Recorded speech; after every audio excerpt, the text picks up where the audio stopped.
Hi ಎಲ್ಲರಿಗೂ ನಮಸ್ಕಾರ. Welcome to my YouTube channel. ಮನೆಯಲ್ಲೇ ಸ್ವಲ್ಪ ಅಲಸಂಡೆ ಆಗಿತ್ತು. ಒಳ್ಳೆ ಫ್ರೆಶ್ ಆದಂಥ ಅಲಸಂಡೆ ಇದೆ. ಇದರ ಉಪಕಾರಿ ರೆಸಿಪಿಯನ್ನು ಇವತ್ತು ಶೇರ್ ಮಾಡ್ತಾ ಇದ್ದೇನೆ. ಈಗ ಇಲ್ಲಿ ನಾನು ಅಲಸಂಡೆಯನ್ನು ಕೊಯ್ತಾ ಇದ್ದೇನೆ. ಒಳ್ಳೆ ಬೆಳೆದಿದ್ದಂಥ ಅಲಸಂಡೆಯನ್ನು ಕೊಯ್ಬೇಕು. ನೋಡಿ, ಇದು ಚೆನ್ನಾಗಿ ಬೆಳೆದಿದೆ. ಇದನ್ನು ಹೀಗೆ ಕಿತ್ತು ತೆಗೆದ್ರೆ ಆಯಿತು.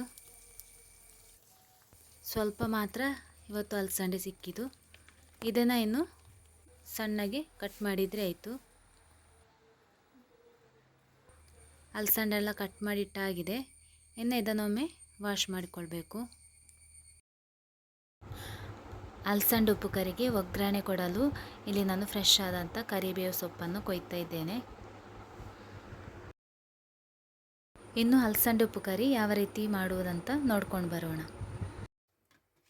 ಮೊದಲಿಗೆ ಸ್ಟವ್ ಆನ್ ಮಾಡಿ ಬಾಣಲೆ ಇಟ್ಟು, ಬಾಣಲೆ ಬಿಸಿ ಆದಮೇಲೆ 2 ಸ್ಪೂನಷ್ಟು ತೆಂಗಿನೆಣ್ಣೆ ಹಾಕ್ತಾ ಇದ್ದೇನೆ.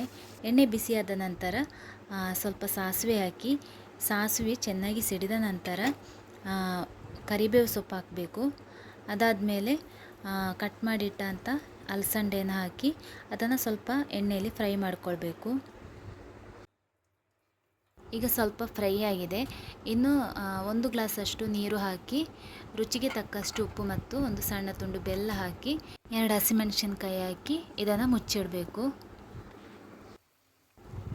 ಈಗ ಅಲಸಂಡೆ ಚೆನ್ನಾಗಿ ಬೆಂದಿದೆ ಕೂಡ, ನೀರೆಲ್ಲ ಹಾರಿದೆ. ಇನ್ನು ಇದಕ್ಕೆ ನಾವು 2 ಸ್ಪೂನಷ್ಟು ಕಾಯಿ ತುರಿಯನ್ನು ಹಾಕಬೇಕು. ರುಚಿಯಾದ ಅಲಸಂಡೆ ಉಪ್ಪು ಕರಿ ತಯಾರಾಗಿದೆ. ಇವತ್ತಿನ ಅಲಸಂಡೆ ಉಪ್ಪು ಕರಿ ರೆಸಿಪಿ ನಿಮಗೆ ಇಷ್ಟ ಆದಲ್ಲಿ ಪ್ಲೀಸ್ ಲೈಕ್ ಮಾಡಿ, ಶೇರ್ ಮಾಡಿ, ಹಾಗೂ ಯಾರೆಲ್ಲ ಸಬ್ಸ್ಕ್ರೈಬ್ ಆಗಿಲ್ಲ ಪ್ಲೀಸ್ ಸಬ್ಸ್ಕ್ರೈಬ್ ಆಗಿ.